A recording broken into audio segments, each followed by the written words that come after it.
আসসালামু আলাইকুম দর্শক, আমন্ত্রণ জানাচ্ছি মাই টিভি দুপুরের সংবাদে। আপনাদের সাথে আছি আমি সৌদা ইসলাম বর্ষা। শুরুতেই সংবাদ শিরোনাম। অন্তর্বর্তীকালীন সরকারের শপথ। আজ রাত ৮টায় দেশে ফিরেছেন শান্তিতে নোবেলজয়ী অর্থনীতিবিদ ডক্টর মোহাম্মদ ইউনূস। বাংলাদেশের অন্তর্বর্তীকালীন সরকারের সঙ্গে কাজ করতে প্রস্তুত যুক্তরাষ্ট্র, জানিয়েছেন হোয়াইট হাউস। চলমান ঘটনাবলীর দিক নজর রাখছে ওয়াশিংটন। ৩ দিন পর নিজ নিজ ইউনিটের দায়িত্বে ফিরেছেন পুলিশ সদস্যরা। সন্ধ্যার মধ্যে সব ইউনিটের সদস্যকে কাজে যোগদানের নির্দেশ পুলিশ সদর দপ্তরের। এবং নতুন attorney general advocate Mohammad Asaduzzaman রবিবার থেকে বিতর্কিত বিচারপতিদের বাদ দিয়ে চালাতে হবে আদালত, বললেন ব্যারিস্টার খোকন।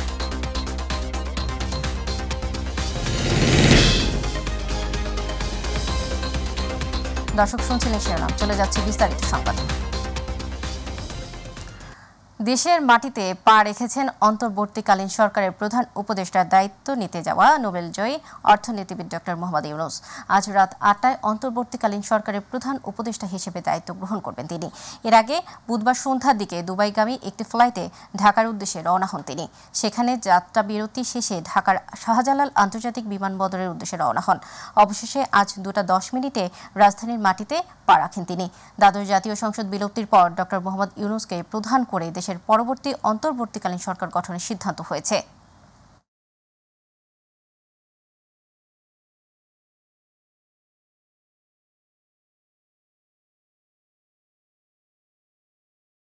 দর্শক, এই মুহূর্তে আমরা চলে যাচ্ছি বিমানবন্দরে।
নোবেল বিজয়ী অর্থনীতিবিদ প্রফেসর ডক্টর মোহাম্মদ ইউনূসকে অন্তর্বর্তীকালীন সরকারের প্রধান করার প্রস্তাবে স্বাগত জানিয়েছেন সেনাপ্রধান জেনারেল ওয়াকারুজ্জামান।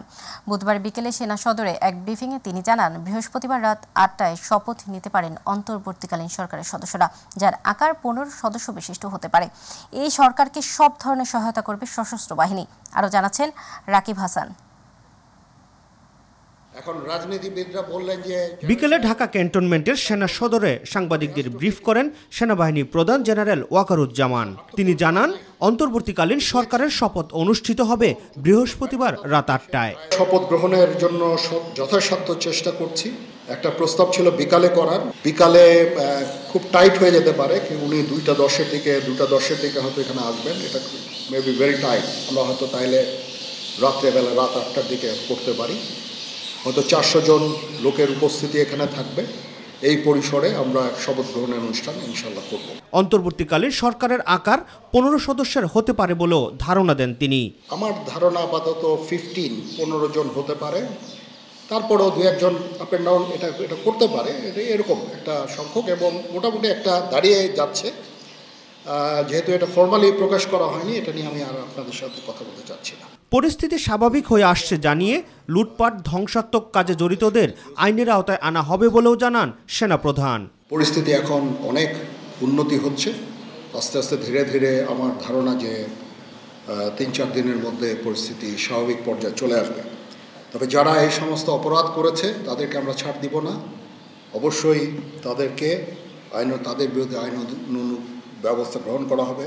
ডক্টর মোহাম্মদ ইউনূসকে সশস্ত্র বাহিনীর পক্ষ থেকে সব ধরনের সহায়তার আশ্বাস দেন সেনাবাহিনী প্রধান জেনারেল ওয়াকারুজ্জামান। আমরা ওনাকে সর্বতোভাবে সহায়তা করব। আমি army chief, navy chief, air chief এবং আমি নিশ্চিত যে উনি এই সমস্ত রাজনৈতিক দল এবং সবার কাছ থেকে সাহায্য সহযোগিতা পাবেন। স্টুডেন্ট ফোরাম, স্টুডেন্টস এবং আমরা সবাই মিলে ওনাকে সাহায্য করব এবং আমি নিশ্চিত যে তাহলে উনি অত্যন্ত সফলভাবে ওনার এই কাজ সমাধা করতে সক্ষম হবেন। রাকিব হাসান, মাইটিভি, ঢাকা। বাংলাদেশের অন্তর্বর্তীকালীন সরকারের সঙ্গে কাজ করতে প্রস্তুত যুক্তরাষ্ট্র, এমনটাই জানিয়েছে দেশটি। এছাড়া বাংলাদেশের চলমান ঘটনাবলীর দিকে ওয়াশিংটন নজর রাখছে বলেও জানিয়েছে যুক্তরাষ্ট্র। বৃহস্পতিবার স্টেট ডিপার্টমেন্টের মুখপাত্র ম্যাথিউ মিলার তার দৈনিক সংবাদ সম্মেলনে সাংবাদিকদের বলেন, যুক্তরাষ্ট্র বাংলাদেশের চলমান ঘটনাবলীর দিকে নজর রাখছে এবং দেশটিতে অন্তর্বর্তীকালীন সরকারের নেতা হিসেবে মোহাম্মদ ইউনূসকে নিয়োগ করা হয়েছে বলে লক্ষ্য করেছে। মিলার বলেন, এ সরকার বাংলাদেশের জনগণের গণতান্ত্রিক ভবিষ্যৎ নির্ধারণ করবে। Since the president the right to carry out. Steve, can you? I'll answer it this way. Nothing about our policy, of course. 3 দিন পর নিজ নিজ ইউনিটের দায়িত্বে ফিরেছেন পুলিশ সদস্যরা। রাজারবাগ পুলিশ লাইন্সে আসতে শুরু করেছেন তারা। আজ সন্ধ্যার মধ্যে সব ইউনিটের সদস্যকে কাজে যোগদান করতে নির্দেশ দেয় পুলিশ সদর দফতর। এর আগে গতকাল সদ্য যোগ দেয়া বাংলাদেশ পুলিশের নবনিযুক্ত আইজিপি মোহাম্মদ মাইনুল ইসলাম বিভিন্ন পদমর্যাদার পুলিশ সদস্যদের সঙ্গে কথা বলেন। আইজিপি বলেন, পুলিশ সদস্যদের পাশে তিনি আছেন এবং থাকবেন। তাদের মনোবল বৃদ্ধির বিষয়ে পরামর্শ দেন তিনি। পরে আইজিপি নিহত পুলিশ সদস্যদের জানাজায় অংশ নেন।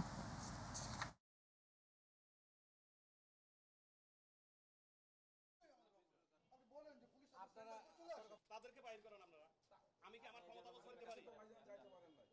কারণ কি, এই পুলিশ দমলে আমরা চুরি ডাকাতি করতে পারবো, রাহাজানি করতে পারবো। এগুলো করতেছেন করেন, পুলিশ তো নাই। এখন আইজি স্যার নির্দেশ দিল যে 24 ঘন্টা। রাজধানীর ঐতিহাসিক ঢাকেশ্বরী মন্দির পরিদর্শন করেছেন বাংলাদেশ জামাত ইসলামীর আমির ডক্টর শফিকুর রহমান। সেখানে মন্দির কর্তৃপক্ষ এবং হিন্দু নেতাদের সঙ্গে কথা বলেন তিনি। পরিদর্শন শেষে সাংবাদিকদের সম্মেলনে হিন্দু সম্প্রদায়ের উদ্দেশ্যে ডক্টর শফিক বলেন, জামাত কোনো দুর্বৃত্তকে প্রশ্রয় দেবে না। যদি জামাত কিংবা ছাত্র শিবিরের নাম কিংবা ব্যানার ব্যবহার করে কেউ জানমালের ক্ষতি করে তার তালিকা দেওয়ার আহ্বান জানান তিনি। জামাত শান্তি দিয়ে দৃষ্টান্ত স্থাপন করতে চায়, তাই সবার সহযোগিতা কামনা করেন ডক্টর শফিকুর রহমান। এর আগে ঢাকা মেডিকেলে বার্ন ইনস্টিটিউটে কোটা আন্দোলনে আহত চিকিৎসাধীন শিক্ষার্থীদের দেখতে যান জামাতের আমির।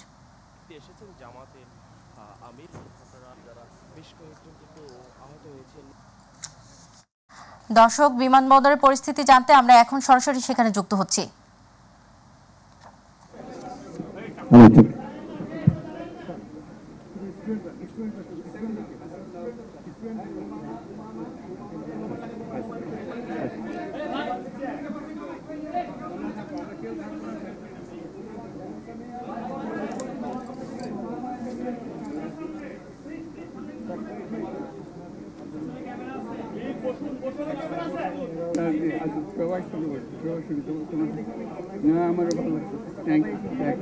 Thank you.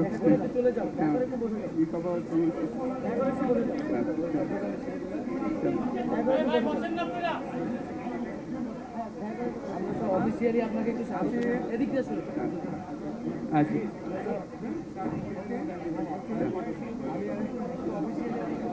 আচ্ছা, আচ্ছা, ডাক্তার ছবি করলো। হ্যাঁ, ছবি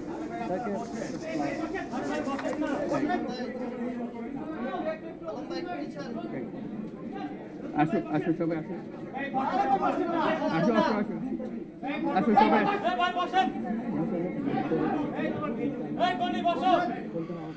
হ্যাঁ, দাদার কাছে আসো, আর সামনে সামনে।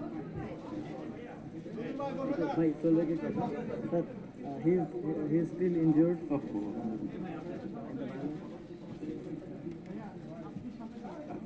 ফুলটা নামা যাচ্ছে। আচ্ছা,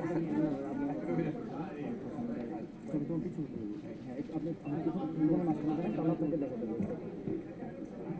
আসসালামু আলাইকুম। আজকে আমাদের গৌরবের দিন। যে বিপ্লবের মাধ্যমে বাংলাদেশ আজকে নতুন বিজয় দিবস সৃষ্টি করলো, সেটাকে সামনে রেখে এবং আরো মজবুত করে আমাদেরকে সামনে এগিয়ে যেতে হবে। যারা এটা সম্ভব করেছে, যে তরুণ সমাজ, তাদের প্রতি আমি আবার সমস্ত প্রশংসা এবং কৃতজ্ঞতা জানাচ্ছি তাদেরকে। তারা আমার পাশে আছে। এরা এই দেশকে রক্ষা করেছে, এই দেশকে নতুনভাবে পুনর্জন্ম দিয়েছে। জন্মে যে বাংলাদেশ পেলাম অত্যন্ত দ্রুত গতিতে এগিয়ে চলতে পারে, সেটাই হলো আমাদের শপথ। সেটা আমরা রক্ষা করতে চাই, এগিয়ে যেতে চাই। আজকে আবু সাঈদের কথা মনে পড়ছে আমাদের, যে আবু সাঈদের ছবি বাংলাদেশের। দর্শক, এতক্ষণ আমরা যুক্ত ছিলাম বিমানবন্দরে, শুনছিলাম ডক্টর ইউনূসের আগামনী বার্তা ও সেখানকার সর্বশেষ পরিস্থিতি। গুম, খুন ও গণহত্যার অভিযোগে আওয়ামী লীগের নিবন্ধন বাতিলের দাবি জানিয়েছেন লিবারেল ডেমোক্রেটিক পার্টি চেয়ারম্যান অবসরপ্রাপ্ত কর্নেল অলি আহমেদ বিক্রম। সকালে মগবাজারে দলীয় কার্যালয়ে সংবাদ সম্মেলনে তিনি এ দাবি জানান। বৈষম্য বিরোধী আন্দোলনে নিহত সব আওয়ামী লীগ সরকারের আমলে যেসব গুম, খুন হয়েছে তার বিচারও দাবি করেন কর্নেল অলি। স্বৈরাচারী সরকারের সাথে সংশ্লিষ্ট সকল অভিযুক্ত এবং পলাতক ব্যক্তিদের উপযুক্ত তথ্যের ভিত্তিতে গ্রেপ্তার করতে হবে, তাদের অবৈধ সম্পদ জব্দ করতে হবে এবং বিদেশে পাচারকৃত সম্পদ প্রত্যার্পণের জন্য আন্তর্জাতিক সম্প্রদায়ের প্রতি আহ্বান জানাতে হবে। বাংলাদেশের স্থল, জল এবং কোনো অভিযুক্ত ব্যক্তি যেন পলায়ন করতে না পারে বা অপরাধীরা অনুপ্রবেশ করতে না পারে, সে ব্যবস্থা গ্রহণ করতে হবে কঠোরভাবে। দর্শক, এবার ভোলা থেকে সার্বিক পরিস্থিতির খবর জানাতে যুক্ত হচ্ছেন প্রতিনিধি আরিফ হোসেন লিটন। লিটন, কি খবর আছে নগরীর আপনার কাছে, জানাবেন লিটন।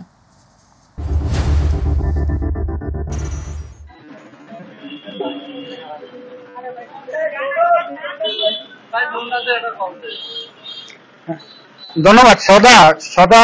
আমি এখন আছি ভোলা 4 রাস্তার মোড়ে, অর্থাৎ হলো একদিকে সদর রোড, একদিকে কালীবাড়ি রোড, সব 4 রাস্তার মোড়ে কিন্তু আছি। আপনি জানেন যে দীর্ঘদিন যাবৎ যে ছাত্র আন্দোলনের ফলে কিন্তু যে আওয়ামী লীগ সরকারের পতন হয়েছে, তারপরে কিন্তু যে কোটা আন্দোলনকারী যে ছাত্ররা রয়েছে, ছাত্ররা কিন্তু এখন যে জায়গাটিতে আছে এখানে কিন্তু মোটিতে কিন্তু ট্রাফিক পুলিশ থাকার কথা ছিল। এখানে কিন্তু আজ সকাল থেকে এবং গতকাল থেকে কিন্তু দেখা গেছে যে এই ট্রাফিক পুলিশ না থাকাতে যে কোটা আন্দোলনকারী যে ছাত্ররা ছিল তারা কিন্তু ট্রাফিক পুলিশের কাজ কিন্তু এখানে সকাল থেকে কিন্তু করে যাচ্ছেন। এখানে এই ছাত্রদের সাথে কিন্তু আমার অনেকটা কথা হয়েছে। তারা বলছেন যে তারা চান যে দেশের মধ্যে একটি সৌহার্দ্যপূর্ণ ভাবে সকলে মিলে একটি রাষ্ট্র পরিচালনা করবে, যেখানে কোনো মানুষের ভেদাভেদ থাকবে না, সকল সমান অধিকার থাকবে বলে তারা কিন্তু এখনো মাঠে রয়েছেন। এবং আমি এখন একজনের সাথে কথা বলবো, একজন ছাত্রের সাথে কথা বলবো, জানতে চাইবো যে এই যে এখন পুলিশ মাঠে নেই, ট্রাফিক মাঠে নেই, আপনারা কোন কোন ধরনের নিরাপত্তা দেওয়ার জন্য কাজ করছেন এবং আপনারা কি আপনাদের পক্ষে চাওয়া কি? যে ট্রাফিক পুলিশ না থাকার কারণে ট্রাফিক ব্যবস্থা পুরোপুরি বন্ধ হয়ে গেছে। এই জন্য আমরা সেনাবাহিনীর আহ্বানে বাংলাদেশ ন্যাশনাল গার্ড বিএনসিসি এবং সাধারণ ছাত্র জনতার সাহায্যে সবাই মিলে ট্রাফিক কন্ট্রোল করার চেষ্টা করছি।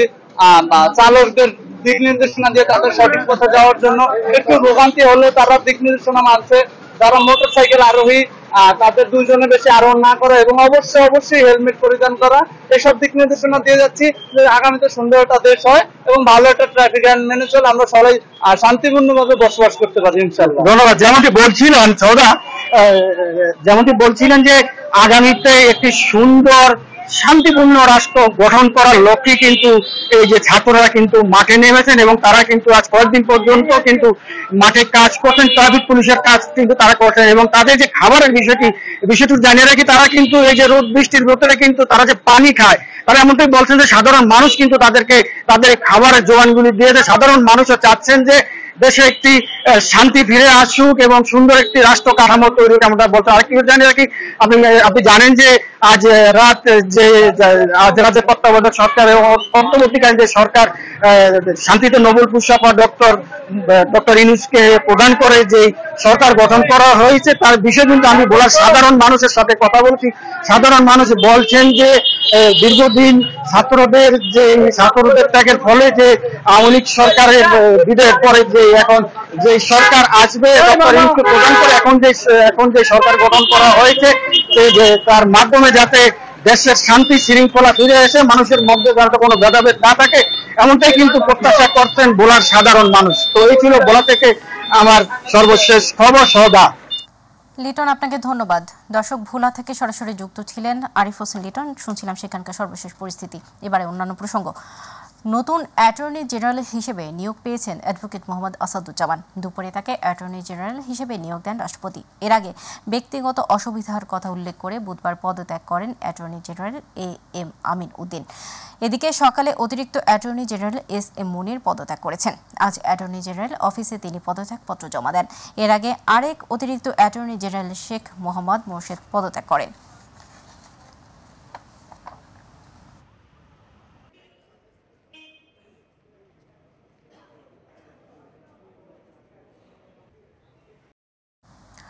আগামী রোববার প্রধান বিচারপতি সহ বিতর্কিত বিচারপতিদের বাদ দিয়ে আদালতে বিচার কাজ পরিচালনা করতে হবে বলে মন্তব্য করেছেন সুপ্রিম কোর্ট আইনজীবী সমিতির সভাপতি মাহবুব উদ্দিন খোকন। সকালে সাংবাদিকদের তিনি কথা জানান। সুপ্রিম কোর্ট বার সভাপতির কক্ষে আয়োজিত এক সংবাদ সম্মেলনে তিনি এ দাবি জানান। বলেন, বৈষম্য বিরোধী আন্দোলনের সমন্বয়করা প্রধান বিচারপতি সহ আপিল বিভাগের সব বিচারপতির পদত্যাগ দাবি করেছেন। এই দাবির সঙ্গে একমত আইনজীবী সমিতি। এবং রোববার থেকেই সুপ্রিম কোর্ট এবং হাইকোর্ট ডিভিশনের বিচার কার্যক্রম চালু করার জন্য আহ্বান জানাচ্ছি। তবে আপিল ডিভিশনের বিতর্কিত অতিরিক্ত আওয়ামী লীগ রাজনীতিভাবে বিচার যারা করেছেন, হাইকোর্ট ডিভিশনের অতিরিক্ত বিতর্কিত তাদেরকে বাদ দিয়ে আগামী রোববার যেন আমাদের দাবি সুপ্রিম কোর্টের হাইকোর্ট ডিভিশন আপিল ডিভিশন যেন চালু হয়। এই মুহূর্তে রংপুর থেকে নগরের পরিস্থিতির খবর জানাতে যুক্ত হচ্ছেন সহকর্মী মাহমুদুল হাসান। মাহমুদুল, রংপুরে কেমন পরিস্থিতি? সড়ক মহাসড়কে সব দিকে জানাবেন।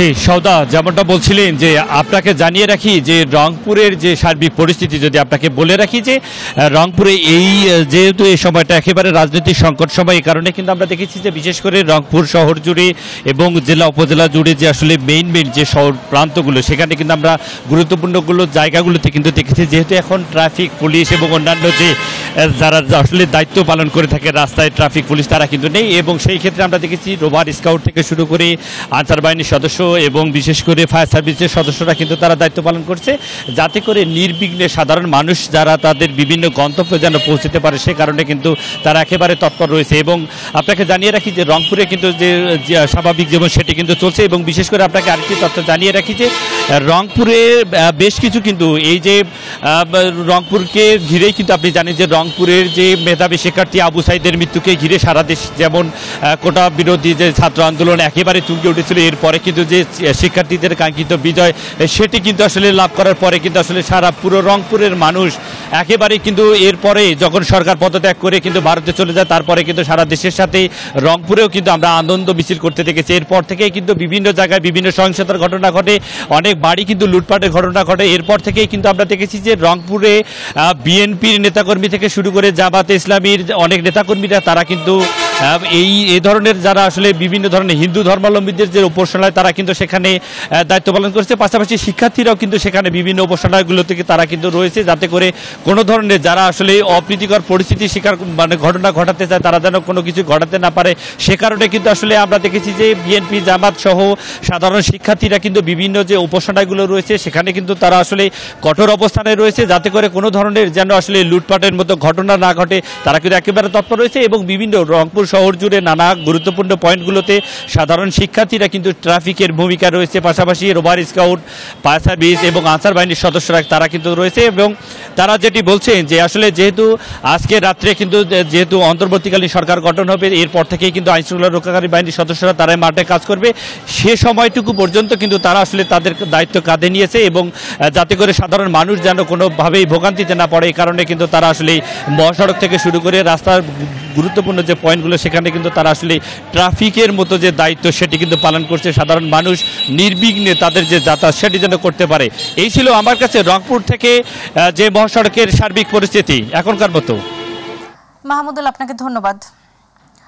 নিরাপত্তার স্বার্থে আজ ব্যাংক থেকে টাকা উত্তোলনের সীমা আরোপ করেছে বাংলাদেশ ব্যাংক। এক অ্যাকাউন্ট থেকে 1 লাখের বেশি টাকা নগদ উত্তোলন করা যাবে না। তবে এই সিদ্ধান্ত শুধু আজকের জন্য প্রযোজ্য হবে। বুধবার রাতে ব্যাংকের ব্যবস্থাপনা পরিচালক বা এমডিদের এক জরুরি বার্তায় এই নির্দেশনা দিয়েছে বাংলাদেশ ব্যাংক। নির্দেশনা অনুযায়ী একজন গ্রাহক নগদ টাকা উত্তোলন করতে না পারলেও যে কোনো পরিমাণ নগদ টাকা স্থানান্তর ও ডিজিটাল লেনদেন করতে পারবেন। এছাড়া কেন্দ্রীয় ব্যাংক আজকের জন্য প্রধান কার্যালয় থেকে শাখাগুলোতে টাকা দেয়া বন্ধ রাখার নির্দেশ দিয়েছে। পাশাপাশি গ্রাহকদের চেকের মাধ্যমে টাকা পরিশোধ উৎসাহিত করার পরামর্শ দেওয়া হয়। ডাকাতির আতঙ্ক নিয়ে রাত পার করল রাজধানীবাসী। বিভিন্ন এলাকায় পাহারা বসিয়ে অস্ত্রসহ বেশ কয়েকজনকে আটক করে সেনাবাহিনীর কাছে হস্তান্তর করেছে ছাত্র জনতা। এলাকা ভিত্তিক পাহারা বসিয়ে রাতভর চলেছে ডাকাত প্রতিহতদের চেষ্টা। বুধবার রাজধানীর ইসিবি চত্বর এলাকা থেকে ডাকাতির চেষ্টাকালে বেশ কয়েকজনকে ধরে ফেলে এলাকাবাসী। পরবর্তীতে তাদেরকে সেনাবাহিনীর টহল দলের হাতে তুলে দেয় তারা। বসিলা কিশোর বয়সী কয়েকজনকে ধারালো অস্ত্রসহ আটক করে স্থানীয় ছাত্র জনতা। দ্রুত আইন শৃঙ্খলা পরিস্থিতির উন্নতিতে প্রয়োজনীয় পদক্ষেপ নেওয়ার দাবি জানিয়েছেন তারা। দর্শক, সংবাদের শেষ প্রান্তে আমরা যাবার আগে সংবাদ শিরোনামগুলো জানিয়ে দিচ্ছি আরো একবার। অন্তর্বর্তীকালীন সরকারের শপথ আজ রাত 8টায় দেশে ফিরেছেন শান্তিতে নোবেলজয়ী অর্থনীতিবিদ ডক্টর মোহাম্মদ ইউনূস।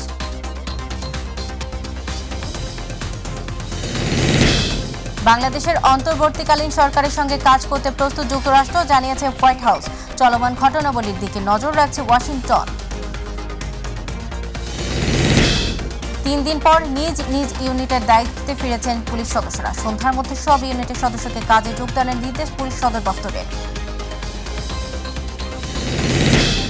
এবং নতুন attorney general advocate Mohammad Asaduzzaman রবিবার থেকে বিতর্কিত বিচারপতিদের বাদ দিয়ে চালাতে হবে আদালত, বললেন ব্যারিস্টার খোকন।